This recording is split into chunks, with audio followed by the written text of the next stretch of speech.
আসসালামু আলাইকুম। মজার একটা খিচুড়ি আজকে আপনাদের মাঝে শেয়ার করছি। দেখে কিন্তু মনে হচ্ছে বিফ খিচুড়ি, এতটাই লোভনীয় আর সুস্বাদু। একবার রান্না করলেই বুঝতে পারবেন।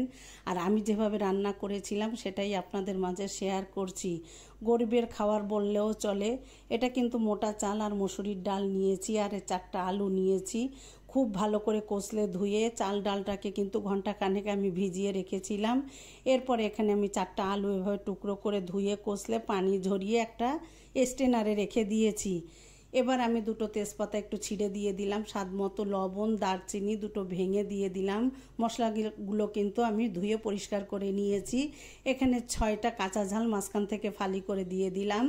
দিয়ে দিয়েছি একটু আদা শুকনা কুচি, আর লং দিয়ে দিয়েছি 4 থেকে 6টা। স্বাদ মতো দিয়ে দিলাম লবণ, লাল মরিচের গুঁড়ো, মরিচটাও আপনারা আপনাদের পছন্দ অনুযায়ী দিবেন।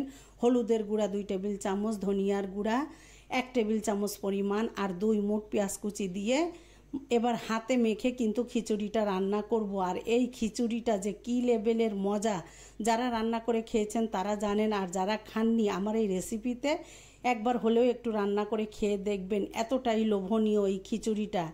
এবার আমি একটা হাঁড়িতে পুরো চাল মশলাটা ঢেলে দিয়ে এখানে আমি আদা রসুন দিয়ে দিয়েছি একসাথে বাটা 4 টেবিল চামচ পরিমাণ, আর গরম মশলার যত রকম মশলা আছে সব ভেজে গুঁড়ো করে রাখা এটা দিয়ে দিলাম। দিয়ে এখানে কিন্তু আমি 1/2 কাপ পরিমাণ সয়াবিন তেল দিয়ে এবার হাতের সাহায্যে খুব ভালো করে কষলে কষলে মাখিয়ে নিচ্ছি। যত ভালো মাখানো হবে খিচুড়িটা কিন্তু ততটাই স্বাদ হবে। আর এই মাখানোর সময় যে ফ্লেভার আসছে আলহামদুলিল্লাহ। আর এই পর্যায়ে কিন্তু আমি 2 রকমের তেল দিয়ে যেহেতু আজ খিচুড়িটা রান্না করব, তাই এখানে আমি দিয়ে দিলাম আরও কিছুটা সরিষার তেল। আর সরিষার তেলটা দিলে খিচুড়ির মধ্যে যে কী লেভেলের মজা হয় এটা শুধু যারা রান্না করেছে তারাই বলতে পারবে। এবার সমস্ত উপকরণ খুব ভালো করে হাতের সাহায্যে মাখিয়ে নিয়ে এখানে কিন্তু আমি গরম পানি ব্যবহার করব। প্রথমে আমি হাতটা ধুয়ে এখানে কিন্তু নর্মাল পানি দিয়ে দিলাম, যেহেতু গরম পানি হাতে দিলে ছ্যাঁকা লাগবে, এই কারণে কিন্তু আমি এখানে হাত ধুয়ে 1 কাপ দিয়ে এরপর এখানে আমি চাল ডাল সহ 3 কাপ নিয়েছি। আর এখানে আমি 8 কাপ পানি দিলাম, যেহেতু একটু মোটা সিদ্ধ চাল এই জন্যে পানিটা আমি একটু বেশি দিলাম। এবার দিয়ে খুব ভালো করে নাড়াচাড়া করে এই পর্যায়ে কিন্তু খিচুড়িটা দেখতে বা রান্না হওয়ার আগেই কিন্তু লোভ লাগছে। এবার ঢাকনা দিয়ে আমি চুলায় বসিয়ে রেখেছি মিডিয়াম আঁচে প্রায় 20 মিনিট। ফুটানো পানি দিয়েছি, হালকা কিন্তু ফুটতে শুরু করেছে।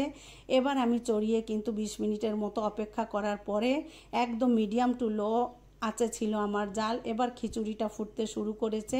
20 মিনিট পরে কিন্তু আমি ঢাকনা খুলে উপর নিচে সমস্ত মশলা সহ নাড়াচাড়া করে মিশিয়ে দিয়ে এ পর্যায়ে আমি লবণটা একটু চেক করে নিয়েছি।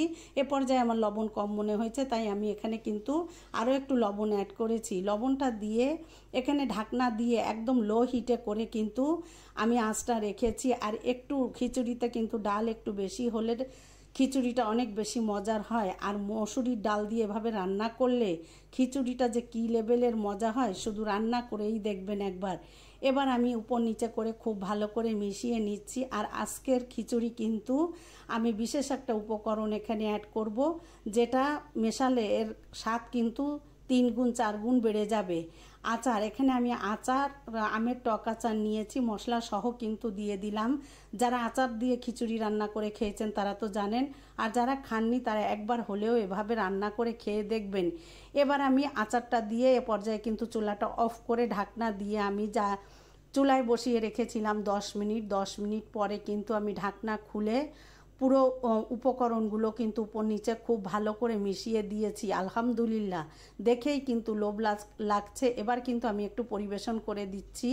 এই খিচুড়িটা কিন্তু শুধুই খাওয়া যায়, শুধু আর কিছুই লাগে না। তারপরেও এর সাথে কিন্তু আমি একটু পটল ভেজেছিলাম। আর এবার আমি একটু পরিবেশন করে দেখিয়ে দিচ্ছি। আলুগুলো দিয়ে আচার দিয়ে মাখিয়েই কিন্তু আপনার খাওয়া হয়ে যাবে। আর উপর থেকে একটু ঘি দিতে পারেন, যেহেতু আমি আজ খুব সাধারণভাবে রেসিপিটা শেয়ার করেছি তাই এখানে আমি ঘি বা অন্যান্য কোনো উপকরণই ব্যবহার করিনি। হাতের কাছে থাকা উপকরণ দিয়েই কিন্তু রান্নাটা করেছি। আর এখানে আমি 4টা পটল ভেজেছিলাম, সেটা দিয়ে একটু পরিবেশন করে দেখিয়ে দিচ্ছি। কেউ কি দেখে বলতে পারবে যে এটা আচারি খিচুড়ি? দেখে মনে হচ্ছে বিফ খিচুড়ি। আলহামদুলিল্লাহ। কেমন হলো পুরো ভিডিওটা দেখে কমেন্ট করবেন। সবাই অনেক ভালো থাকবেন। আর ভালো লাগলে আমার এই রেসিপিতে একবার হলেও রান্না করে খেয়ে দেখবেন।